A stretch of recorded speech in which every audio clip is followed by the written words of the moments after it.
Buenas tardes, maestra. Mi nombre es Guillermo Ferrate López y hoy le voy a hablar sobre ataques a servidores. Empezando primero con phishing. Básicamente, phishing, un atacante se hace pasar por una organización o un usuario y básicamente te puede mandar mediante correo electrónico, mensajería, te puede mandar links a páginas que en realidad no son las verdaderas y ahí puede robar tu información. Este ataque es de tipo indirecto. Básicamente, una analogía de una manera de cómo funciona. Ahí pone un ejemplo. Te llega un correo electrónico. Tú abres ese correo electrónico que según es Facebook, pero en realidad ese no es Facebook. Básicamente el atacante te está mandando un correo que parece muy verdadero, de que te pone incluso las marcas de agua y todo. Tú lo abres, te pide que te logues. Tú, parece como si la página fuera verdadera, pero a la hora de loguearte, en realidad no pasa nada. Le das a enviar e incluso no puede aparecer nada, no sale nada, y tus datos básicamente le llegan al atacante por, ya sea por un backend, y básicamente tus datos han sido robados por un atacante. Los vectores aquí son muy comunes los vectores como correos falsos, las mensajerías o incluso unos sitios web que fueron clonados, o sea que fueron calcados igualmente al hecho anteriormente, pero en realidad no son los verdaderos sitios. En consecuencias tenemos robo de cuenta, también nuestra información personal que puede ser robada o incluso si mandamos imágenes podría robarte la identidad. Uno de los casos más comunes, uno de los casos reales que más he escuchado fue en 2019, cuando WhatsApp, mediante unos disque amigos o algunos que sí en verdad sí los tenías agregados, pero fueron hackeados, te mandaban links a páginas web que según era Facebook, Discord o otra página, pero en realidad no era la verdadera página, sino que te mandaba a un sitio web que estaba clonado, exactamente calcado como el verdadero. Entonces tú lo guiabas y básicamente tu información fue robada. Una de las maneras para prevenirlo sería siempre verifica la URL. Una URL casi siempre va a tener un www o canva.com o facebook.com. No siempre no va a tener básicamente un token password así de la nada. Y también es importante tener verificación de dos pasos. La verificación de dos pasos básicamente te defiende en que si, por ejemplo, tú tienes tu contraseña y todo y tratan de loguearte, te va a avisar de que, oye, carnal, tú estás logueándote o es otra persona y tú le dices, no, pues no. Entonces va a bloquear ese acceso y no va a dejar entrar al atacante. Otro de los ataques más comunes es farming.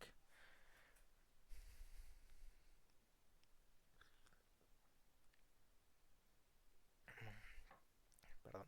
Farming básicamente es diferente a phishing porque aquí no está mandándote un correo electrónico o un mensaje de correo electrónico.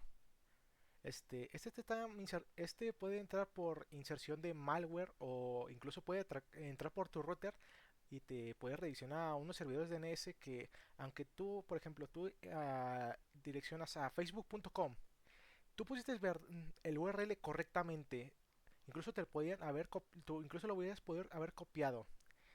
Y aunque lo hayas copiado bien, te está redireccionando, pero a otra página que puede ser clonada de el Facebook. Este es un tipo de ataque indirecto.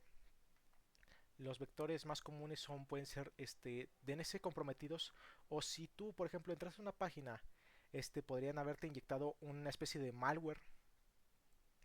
Podría haber afectado tu computadora o tu router y te estaría redireccionando a esa página aunque tú no quisieras. Aquí en nuestras consecuencias podríamos tener robo de cuenta, acceso a información personal, suplantación a sitios legítimos, suplantación de sitios legítimos, por ejemplo, tú no mandas el correo y te manda a otro sitio u otra manera. Un caso que sí ocurrió, fue en Brasil. Varios routers de uso doméstico fueron vulnerados y atacados básicamente con el DNS. O sea, si tú entrabas a una página verdadera, pusiste bien tu URL, no te mandaba a esa página, te mandaba a otra y ahí te mandaba a una página clonada y ahí podías poner tus datos y te los podían robar. Una manera de prevenirlo sería, podrías mantener un fileware, para contra de eso, también, tener tu router bastante actualizado. También es importante no usar redes públicas porque mediante redes públicas te pueden hacer esto porque estás utilizando la misma red que otros usuarios y ahí alguien podría inyectarle a al router este, un DNS para que te pueda andar redireccionado a una página que tú no quieres. Seguimos con los ataques de fuerza bruta. Básicamente, ¿qué es un ataque de fuerza bruta? Los ataques de fuerza bruta, básicamente, como su nombre lo dice, podría ser prueba y error, prueba y error, prueba y error. Por ejemplo, esto básicamente es atinarle a tu contraseña directamente. O sea, esto puede ser manualmente o mediante un software que pueda estar iterando varias contraseñas. Por ejemplo, si tú tienes contraseña de 4 dígitos y va del 0 al 9, podría el atacante con un software decir, mándame del 0 hasta X combinación, o sea, todas las combinaciones de esa contraseña, mándamelas. Por ejemplo, si tú tienes contraseña es 000, 001, 002, 003 y así hasta N. Este tipo de ataques directo ya va directamente en la página web. Básicamente los vectores más comunes aquí pueden ser las contraseñas débiles porque un atacante, por ejemplo, manualmente podría descifrar tu contraseña si es bastante débil. Por ejemplo, las más comunes serían contraseña 000, 1234 o así. Eso básicamente se puede decir que es una biblioteca de contraseñas y ahí puede atacar. Aquí de parte de la página web sí, hay que tener un limitador de intentos para un máximo de 5 o depende de cuántos quiera, pero hay que tener un limitador de intentos porque un usuario no puede fallar su contraseña muchas veces, eso sería muy extraño. En consecuencia tenemos robo de cuentas o control total de la base de datos. Por ejemplo, si te atacan tu base de datos y la tiene tu contraseña, pues ¿cómo la hacemos? Y aquí también entra factor. Si por ejemplo ya entra a tu base de datos, podrían inyectarte una puerta trasera donde el atacante puede entrar y salir cuando se le plazca y a lo mejor ni te das cuenta. En casos reales, varios ataques en WordPress, varias páginas web que fueron hechas con WordPress, fueron atacadas por ataques de fuerza bruta. Varias de estas páginas fueron afectadas, algunas sí fueron descifradas y pues tenían control total de la página. Entonces, por ejemplo, si tenías datos bancarios ahí, podrían vértelo sin problemas. Incluso podía atacar a un usuario cualquiera. Aquí podrías cambiar aquí para prevenir estas cosas podrías cambiar de contraseñas. Por ejemplo, o dos veces cada mes, por ejemplo, o incluso un poco menos. Este, hay que tener un buen limitador de intentos y siempre hay que tener una contraseña fuerte para cosas muy específicas. Básicamente un CSRF es básicamente un usuario entra a la página web, pero un atacante manda acciones mediante el usuario y él ni siquiera se dio cuenta, o sea, dice, "Oye, yo no hice esto, yo no hice aquello." Por ejemplo, el usuario entra a una página web mediante una cookie. El usuario entra, pero no cierra un atacante podría agarrar esa cookie y poder entrar al sitio web y decir, oye, pues era yo, soy yo el usuario. Pero en realidad el atacante entra y puede vulnerar el ataque. Entonces, este ataque es de tipo directo porque está afectando ya a la página web, no al usuario directamente. Aquí en vectores podríamos decir que podría ser en formularios ocultos, por ejemplo, una página web. con un sitio malicioso puede tener un formulario que oculte cosas y puede mandarlas. Este, y también unas imágenes maliciosas puede entrar un malware, o incluso enlaces maliciosos. Las consecuencias podría ser cambios no autorizados por el usuario o acciones no deseadas. Él no hizo esas acciones, las hizo el atacante que atacó básicamente y él ni se dio cuenta.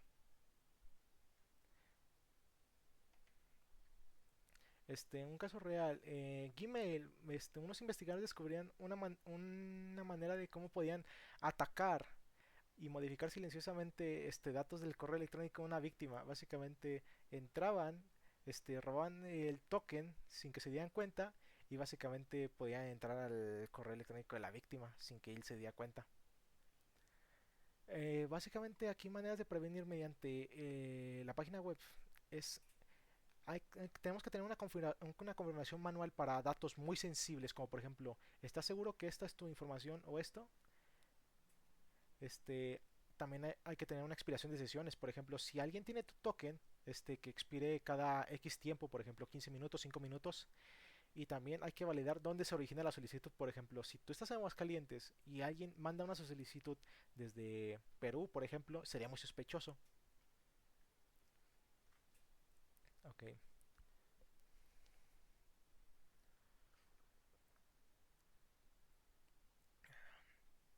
Seguimos con los sniffers.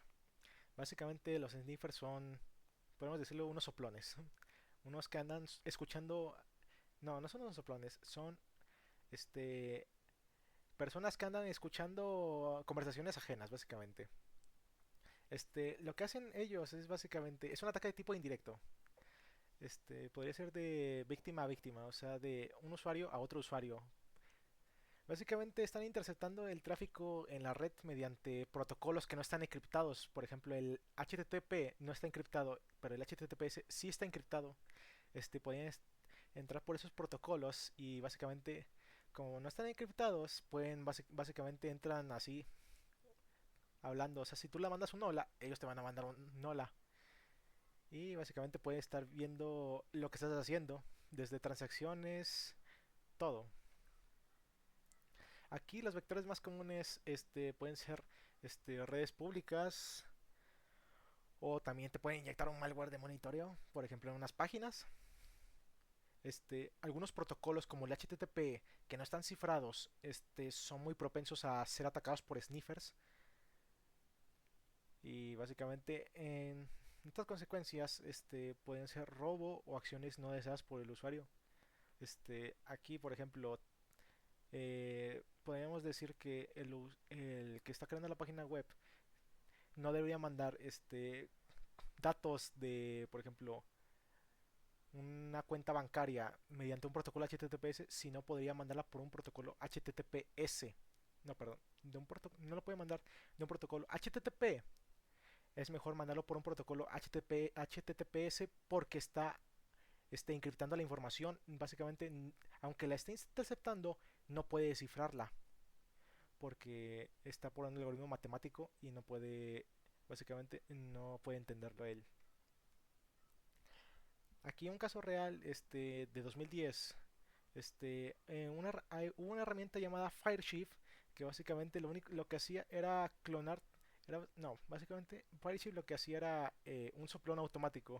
O sea, básicamente interceptaba toda la información, tus datos bancarios, todo, y básicamente se lo mandaba al atacante de manera automática. O sea, era un plus, era básicamente muy fácil interceptar tu información. ¿Cómo prevenirlo? Básicamente, puedes utilizar protocolos como el HTTPS que encripta tu información. Uso de VPN básicamente porque una VPN te da una red más segura. Y si vas a entrar a una red pública, no hagas transacciones porque aquí un sniffer podría estar básicamente interceptándolas y robándolas. El doxing, básicamente. Aquí la palabra doxing ya está muy quemada en estos tiempos, la verdad. Pero aquí lo único que es básicamente recopilan toda tu información, por ejemplo, ubicación, qué haces, lo que te gusta, lo que haces y básicamente lo suben a la red, a las redes sociales, sin tu permiso, sin nada. Esto es básicamente, puede ser malo, básicamente, porque no creo que quieran exponer algo que tú no que tú ya sabes. Este es un ataque de tipo indirecto. Básicamente los vectores acá. Tenemos redes sociales públicas, filtraciones y filtraciones de tu información y búsquedas públicas que hiciste. Este, Aquí no está atacando tanto a un servidor, sino estás atacando a una persona con el doxing, con el doxeo. Las consecuencias bien pueden ser extorsiones para que no puedan, las extorsiones pueden ser para que no han revelando la información que encontraron de ti. Este, si ya recibieron tu información, podría recibir acoso o incluso hasta maltrato físico o riesgos físicos, como puede ser hasta la muerte. Un caso real, básicamente, y de las cosas por las que se hizo famoso el doxeo, es que en 2021 varios streamers en Twitch este, fueron víctimas del doxeo. Básicamente les filtraron todo, su vida privada, dónde vivían, qué hacían, dónde lo hacían y todo. Y esa información fue distribuida a diferentes redes sociales o a foros o blogs. Y pues varios streamers no pudieron contarlo. Entonces pues se alejaron de eso porque su vida fue dañada por eso. Aquí las maneras de prevenirlo sería nunca tener una red social pública, siempre mantener tus redes sociales privadas y tampoco compartir datos sensibles acerca de ti.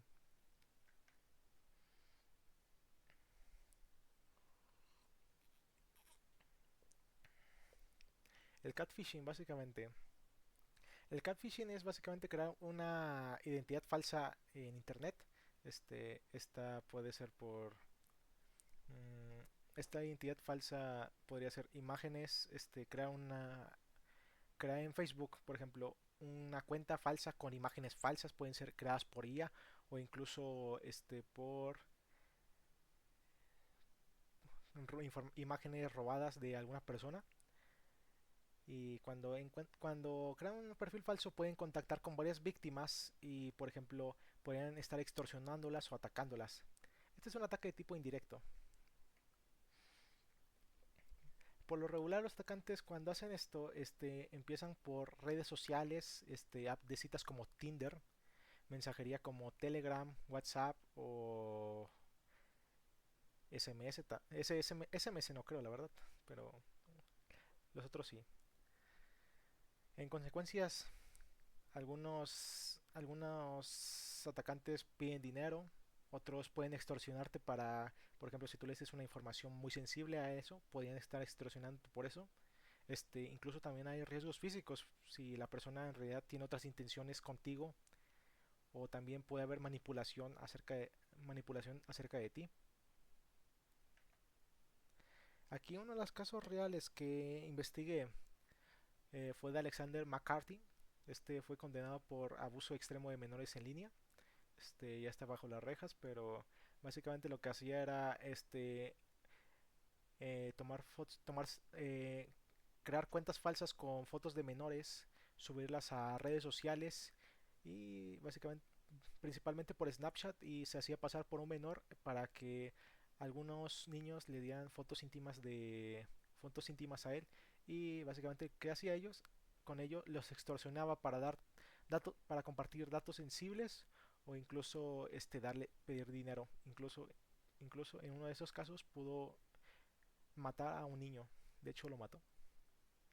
este Aquí para prevenir básicamente sería siempre cuando veas un usuario que te manda una solicitud o algo para charlar, verifica su perfil, verifica que en realidad tiene cosas que no fue creado hace 5 minutos.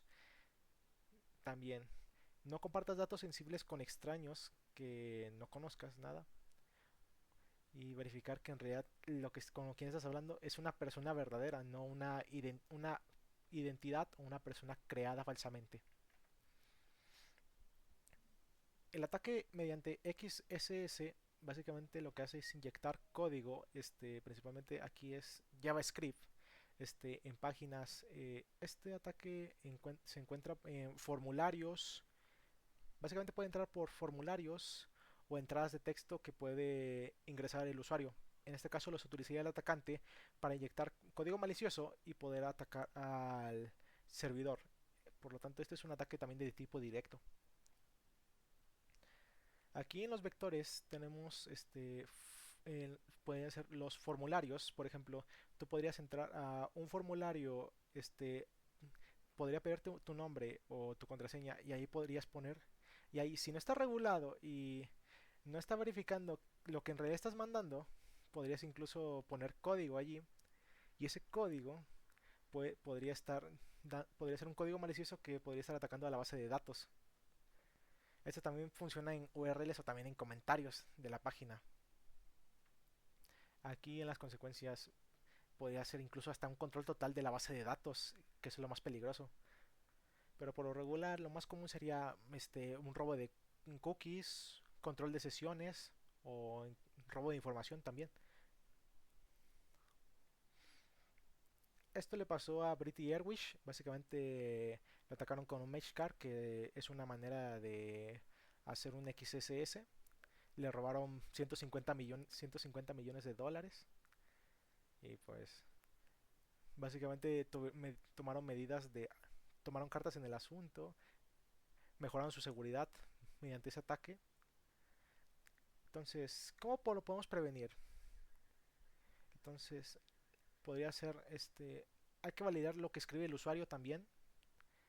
Este escapar entradas, por ejemplo, que no pueda poner comas, asteriscos o los menor que y los mayor que para insertar código malicioso. Hay que validar que eso no lo ponga. Ingeniería social. Aquí hay una pequeña confusión, no sé si sea parte mía o de otras personas, pero la ingeniería social sería básicamente una manipulación de personas, pero este ataque, a diferencia del catfishing, no funciona mediante no funciona mediante cuentas falsas. Incluso se podría decir que el catfishing es una rama de la ingeniería social.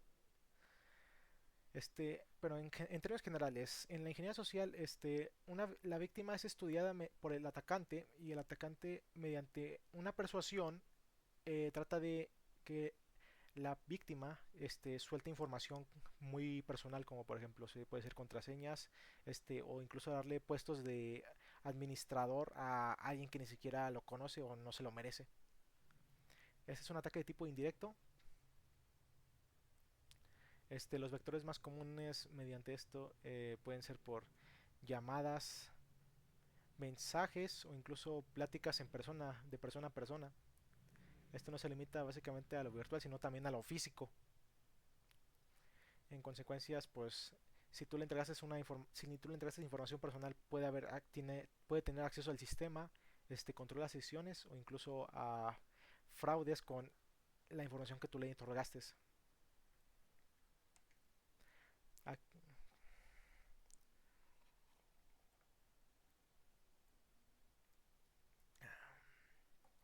Aquí un caso real. En una empresa de Hong Kong, un trabajador recibió una llamada a su jefe, una videollamada a su jefe, donde le decía que tenía que depositar una cantidad a varias cuentas. En la llamada, al parecer, en la videollamada era un deepfake, o sea, una persona, era básicamente un video falso. El deepfake básicamente se puede decir que es un, una, un, una cara pegada. Por ejemplo, en ese caso la cara pegada era de su jefe hacia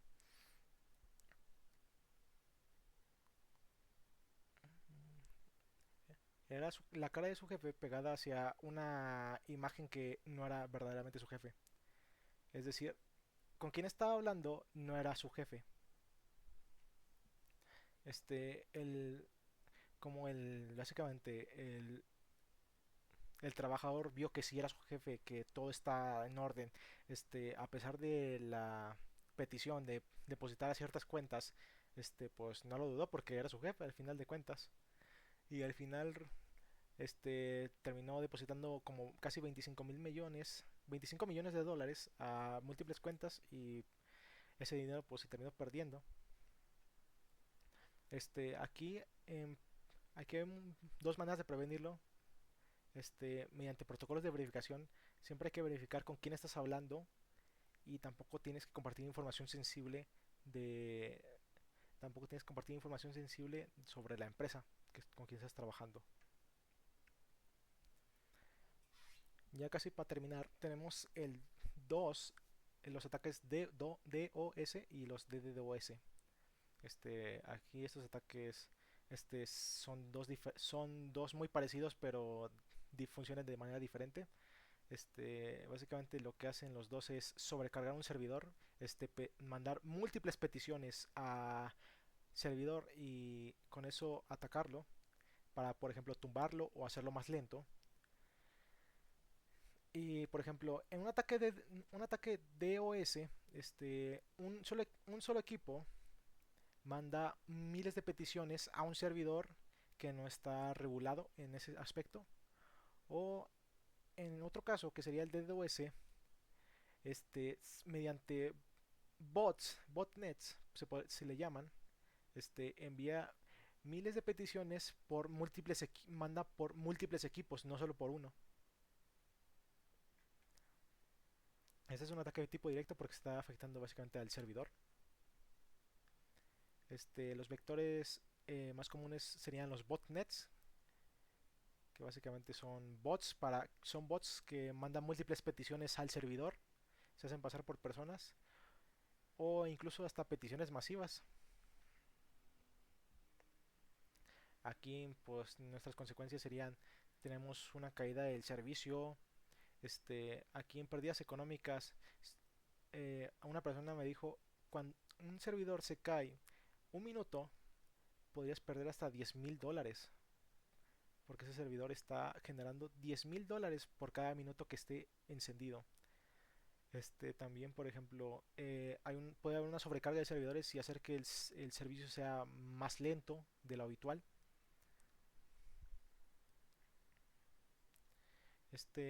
Un caso real, en estos tiempos, Google afirmó que denegó un ataque de DOS que podría, si no lo hubiera detenido, podría haber sido el mayor ataque en la historia de los DDoS, porque estaba a las oficinas de Google. O sea, si el DDoS afectaba a Google, afectaba a casi todo. O sea, el internet básicamente se podría haber caído. Entonces, las maneras de prevenirlo sería: hay que poner unos limitadores de tráfico para evitar que el servicio se sobresature. Este, incluir firewalls, cortafuegos para, por ejemplo, si un usuario se llama user 1, user 2, user 3 o no coincide sus datos, puede ser un tráfico sospechoso y denegar el servicio a ese tráfico. Y por ejemplo, unos balanceadores de carga para que el servicio no sobrecargue y pueda seguir trabajando con naturalidad. Por último, tenemos SQL Injection, que a diferencia del XSS, en lugar de inyectar código JavaScript, inyecta consultas SQL, aquí también igual a formularios o a entradas de texto. Es un ataque de tipo directo. Aquí los vectores son casi los mismos que el XSS, que serían los formularios, entradas de texto o cabeceras de URL. Aquí la única diferencia es que, por ejemplo, en lugar de estar mandando código malicioso, estás mandando peticiones SQL a la base de datos. Aquí, por ejemplo, podrías mandarle, si te manda un error SQL a...